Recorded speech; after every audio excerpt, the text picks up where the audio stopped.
Welcome to Shukla Study Point. आप सभी का स्वागत है आपके अपने YouTube channel Shukla Study Point में। मैं शिवम शुक्ला आप सभी दोस्तों का हार्दिक स्वागत करता हूं। आज की वीडियो के माध्यम से हम लोग चर्चा करेंगे नवीनतम पाठ्यक्रम के बारे में, होम साइंस के। यानी आप अगर बीए थर्ड सेमेस्टर की परीक्षा दे चुके हैं तो आप ये सोच रहे हैं कि भाई हमको होम साइंस में क्या पढ़ना है, तो बिल्कुल आपको घबराने की ज़रूरत नहीं है। होम साइंस के सिलेबस को आज की वीडियो के माध्यम से हम लोग जानने का प्रयास करेंगे कि आखिरकार कौन कौन से चैप्टर हमको पढ़ने हैं, ठीक है, किस तरीके से हम अध्ययन करेंगे। खास करके आप अगर शुक्ला स्टडी पॉइंट चैनल को सब्सक्राइब नहीं किए हैं तो कर लीजिएगा, क्योंकि इस पे बहुत सारी वीडियोस आपको मिलती रहती है। थर्ड सेमेस्टर में आपकी तैयारी मैंने करवाई बढ़िया तरीके से, आप लोगों ने देखा होगा उसको। तो आगे भी ऐसी तैयारी आपकी होती रहेगी और अब की बार बहुत अच्छे तरीके से तैयारी करवाने का प्लान है मेरा। कुछ और नई रणनीति होगी तैयारी करवाने की, तो आप लोग जो है वीडियो को शेयर और लाइक जरूर कर दीजिएगा। बीए द्वितीय वर्ष चतुर्थ सेमेस्टर में अगर आप पहुंच चुके हैं, थर्ड सेमेस्टर की परीक्षा दे चुके हैं, होम साइंस में आपको पढ़ना होगा housing and extension education. Hindi में इसको क्या बोलते हैं, हिंदी में इसको क्या बोलेंगे भाई, फटाफट से आप बताएंगे। आवास और सतत शिक्षा, ये आपको पढ़ना होगा, ठीक है। आप किसी भी विश्वविद्यालय से हैं, सभी के लिए यही सिलेबस है। तो नवीनतम सिलेबस के बारे में चर्चा करेंगे।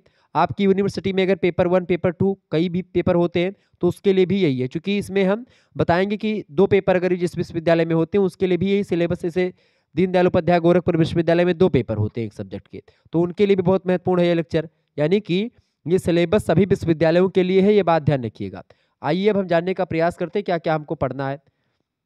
देखिए, पहला चैप्टर हमको क्या पढ़ना है। पहले चैप्टर में हम क्या पढ़ेंगे भाई, पहले चैप्टर में हम लोगों को किसके बारे में पढ़ना है, आवास के बारे में जानना है। यानी कि आवश्यकता आवास की क्या है और आवास की क्या विशेषताएं होती हैं, हाउसिंग की नीड्स एंड कैरेक्टरिस्टिक्स के बारे में हम जानेंगे पहले चैप्टर में, ठीक है।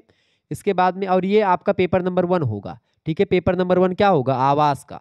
और दूसरा पेपर आपका क्या होगा, दूसरा पेपर होगा वो सतत शिक्षा का होगा। अगर 2 पेपर होंगे तो दीनदयाल उपाध्याय गोरखपुर विश्वविद्यालय में 2 पेपर होते हैं, तो उसमें पहला पेपर आवास का होगा और दूसरा पेपर आपका सतत शिक्षा का होगा, एक्सटेंशन एजुकेशन का होगा। लेकिन बाकी विश्वविद्यालयों में एक ही पेपर होता है, उसी में आपको आवास और सतत शिक्षा दोनों पढ़ना पड़ेगा। यानी कि हाउसिंग एंड एक्सटेंशन एजुकेशन, ये आपके पेपर का नाम है। देखिए, पहला चैप्टर आपको क्या पढ़ना है, आवास और आवास की आवश्यकता क्या है, आवास किसे कहते हैं, आवास की विशेषताओं के बारे में विस्तार से हम जानेंगे। दूसरे चैप्टर में हमको क्या पढ़ना है, आवास निर्माण के लिए भूमिखंड का चयन कैसे करते हैं। यानी कि घर बनाने के लिए हमको किस प्रकार की भूमि को चुनना चाहिए, यानी कहाँ पर हमको ज़मीन खरीदनी चाहिए। ये सारी चीज़ें मैं आपको बताऊंगा कि एरिया वो कैसी होनी चाहिए, उसके लिए क्या क्या फैक्टर होते हैं इसको चुनने के लिए। यानी selection of site for housing building, तो इसको हम समझेंगे। इसके बाद में तीसरा जो चैप्टर वो आपका है, वो है भवन में परिवार की विभिन्न क्रियाओं हेतु कमरों का विभाजन एवं व्यवस्था। यानी कि जो है परिवार में कौन से कमरे, यानी किचन किधर होगा, बाथरूम किधर होगा। इसके अलावा और भी जो चीज़ें होती हैं, डाइनिंग रूम कैसे होगा, ठीक है। और इसके अलावा जो है अतिथि कक्ष क्या होगा, यानी कि जिसको गेस्ट रूम बोलते हैं, टीवी रूम कहाँ होगा। ये सारी चीज़ें जो मैं आपको बताने का प्रयास करूँ, किस तरीके से मैनेज किया जाता है घर को, उसको बताऊँगा। Planning of rooms in a house for different activities of the family, तो ये समझेंगे तीसरे चैप्टर में। चौथे चैप्टर में आप रसोई घर के बारे में, किचन के बारे में समझें, किचन की स्थिति, किचन कैसे होता है, कहाँ पर होता है और कहाँ पर किचन होना चाहिए, सारी चीज़ें मैं आपको बताऊंगा। पांचवें चैप्टर में हमको पढ़ना है आवासीय योजना तथा गृह शिक्षा, मतलब गृह शिल्प के प्रयोग में आने वाले जो संकेत होते हैं, खास करके हाउसिंग प्लान एंड जो है आर्किटेक्चरल सिंबल्स जो होते हैं खास करके, यानी गृह शिल्प के प्रयोग में आने वाले जो संकेत होते हैं। आवास योजना, मतलब आवासीय योजना यानी आवास को किस तरीके से और अच्छा बनाया जा सकता है, तमाम प्रकार की चीज़ों के बारे में हम समझेंगे। सज्जा वगैरह तो इसमें जानेंगे ही, लेकिन गृह शिल्प कैसे तैयार किया जाता है, नक्शा कैसे बनता है, इन तमाम प्रकार की चीज़ों के बारे में समझेंगे यहाँ पर। छठे चैप्टर में आपको आवास योजना के बारे में पढ़ना है, हाउस प्लान कैसे करते हैं इसके बारे में समझेंगे। हाउस प्लानिंग क्या है, किसे कहते हैं, तमाम प्रकार के पॉइंट्स पर चर्चा करेंगे। अभी मैं अगर डिस्कशन करने लगूंगा तो बड़ा लंबा हो जाएगा, ठीक है वीडियो, इसीलिए शॉर्ट फॉर्म में चलने का प्रयास हम करते हैं, ठीक है। आगे बढ़ते हैं। देखिए, 7वां पॉइंट आपका है, 7वें चैप्टर में हम क्या पढ़ेंगे, 7वें चैप्टर में हमको पढ़ना है आंतरिक साज सज्जा और अर्थ। आंतरिक साज सज्जा का अर्थ समझना है हमको, महत्व समझना है, उद्देश्य और तत्व और सिद्धांत। यानी कि आंतरिक जो परिसज्जा होती है या साज सज्जा होती है उसके बारे में हमको विस्तार से जानना है इसमें, ठीक है। यानी कि interior design, meaning, importance, objectives, elements and principles, ये आपको समझना है, ठीक है।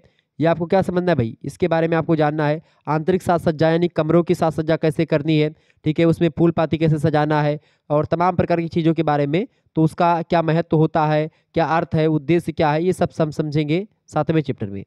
8वें चैप्टर में हम लोग क्या पढ़ेंगे, 8वें चैप्टर में हम लोग क्या समझेंगे भाई, 8वें चैप्टर में डिजाइन के बारे में समझेंगे। संरचनात्मक और सजावटी डिजाइन क्या होती है उसके बारे में जानेंगे, विस्तार से हम समझने का प्रयास करेंगे।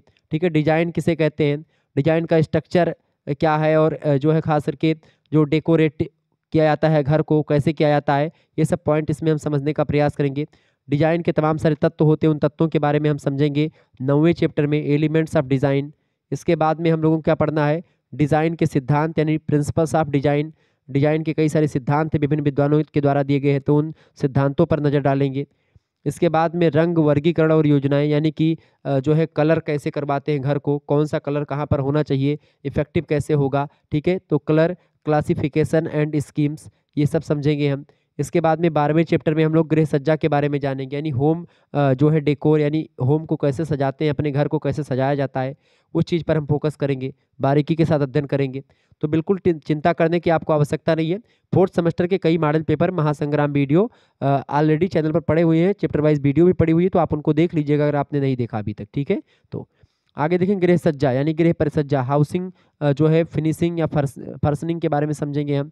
ठीक है, गृह परिसज्जा, गृह को सजाने के तरीके कौन कौन से होते हैं, आपका घर कैसे अच्छा लगेगा, इसके कई सारे फैक्टर होते हैं, उन फैक्टर पर चर्चा करने का प्रयास करेंगे। घर में प्रकाश व्यवस्था यानी लाइटिंग कैसे करनी होती घर में, ठीक है, light arrangement in a house, एक घर में लाइट कहाँ पर कौन सी लाइट लगानी चाहिए, ठीक है, उसके बारे में समझेंगे।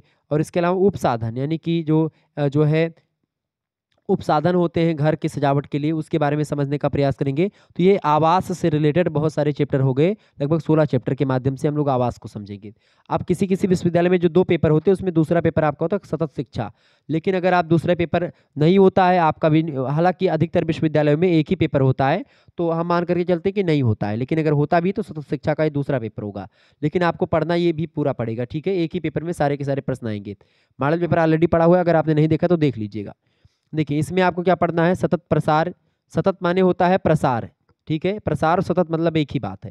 सतत शिक्षा प्रसार शिक्षा के बारे में समझेंगे, एक परिचय उसका जानेंगे, इसकी परिभाषा यानी एक्सटेंशन एजुकेशन एंड मतलब की इंट्रोडक्शन, इसको एक बेसिकली इसका अर्थ, परिभाषा, विशेषता, इसका महत्व, प्रासंगिकता वर्तमान में क्या है प्रसार शिक्षा की, इसके बारे में समझेंगे हम।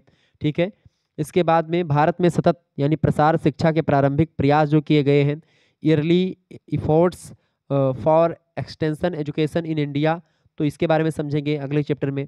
तीसरे चैप्टर में हम लोग औपचारिक तथा जो है औपचारिकेतर शिक्षा के बारे में जानेंगे, यानी formal and non formal education के बारे में समझेंगे।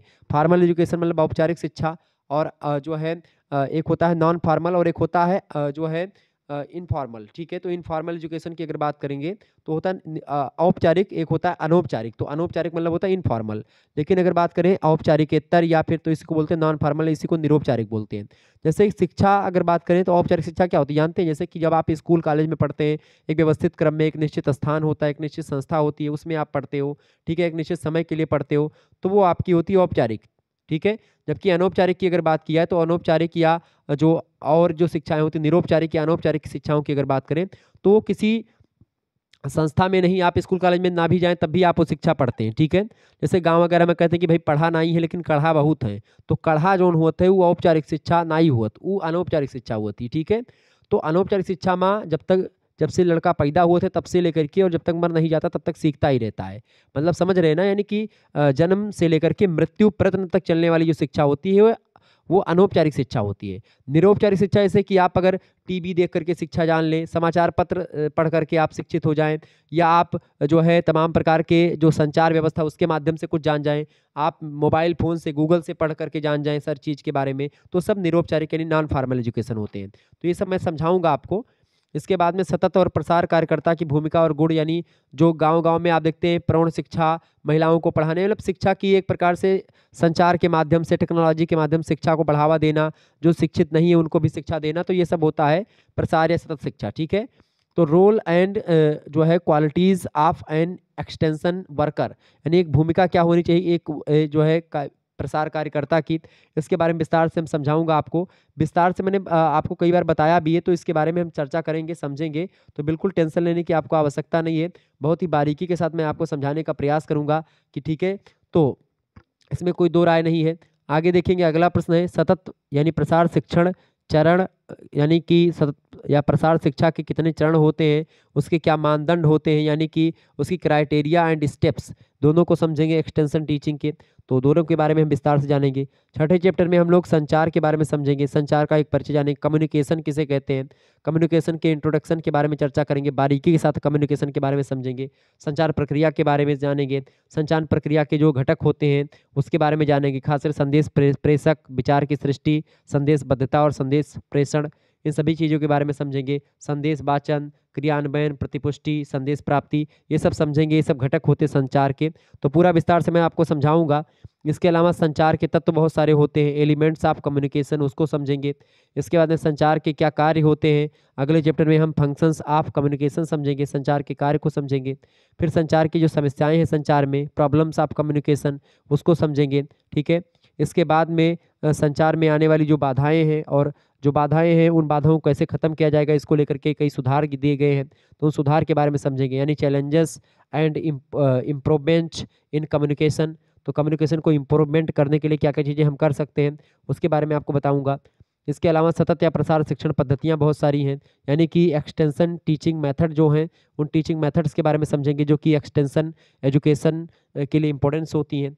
इसके अलावा जो अगला चैप्टर है वो लास्ट चैप्टर है आपका, सतत या प्रसार शिक्षा हेतु श्रव्य दृश्य सामग्री। श्रव्य माने होता है जिसको आप सुनते हैं, दृश्य माने होता है जिसको आप देख करके। तो श्रव्य और दृश्य सामग्री के माध्यम से ऑडियो विजुअल जो एड्स फॉर एक्सटेंशन एजुकेशन होते हैं उसके बारे में समझेंगे। यानी श्रव्य यानी आप किसी भी चीज़ को देख करके आप जानकारी या तो लेते हैं, या फिर किसी को सुन करके जानकारी लेते हैं, तो दृश्य यानी कि देख और सुन दोनों करके करते हैं, ठीक है। तो दृश्य श्रव्य मतलब क्या होता है, देख और सुन दोनों करके जिससे जानकारी मिलती है। अगर श्रव्य अकेले होगा तो श्रव्य यानी सुन करके जानकारी से, रेडियो के माध्यम से आप सुनते हैं, ठीक है। दृश्य माने कि आप जो है किसी चीज़ को देख करके, खास करके जैसे कि न्यूज़पेपर आप देखते हैं उसके बाद में जानते हैं उसके बारे में, ठीक है। लेकिन जब आप टीवी समाचार देखते हैं, उस पर समाचार देखते हैं टीवी पर, तो बोलता भी है और दिखता भी है। तो इस तरीके से हम पूरा विस्तार से हम हर एक चीज़ के बारे में बताएंगे, समझेंगे बारीकी के साथ। तो बिल्कुल टेंशन लेने की आपको आवश्यकता नहीं है। मिलते हैं फिर नेक्स्ट वीडियो में हम, तब तक के लिए जय हिंद जय भारत। आप सभी का बहुत बहुत धन्यवाद। हमारे साथ जुड़ने के लिए इसी प्रकार से अपना प्यार हमेशा बनाए रखेंगे। बहुत बहुत धन्यवाद आप सभी का। वीडियो को लाइक और चैनल को सब्सक्राइब कर दीजिएगा। इसी प्रकार से हर एक सब्जेक्ट का सिलेबस आपको शुक्ला स्टडी पॉइंट पर मिल जाएगा, आप ध्यान से देख लीजिएगा। और इसके अलावा प्लेलिस्ट में 2023 में जो मैंने पढ़ाया है 4th सेमेस्टर को, वो पढ़ी हुई वीडियोज़, तो आप उन वीडियोज़ को जरूर देख लीजिएगा। धन्यवाद।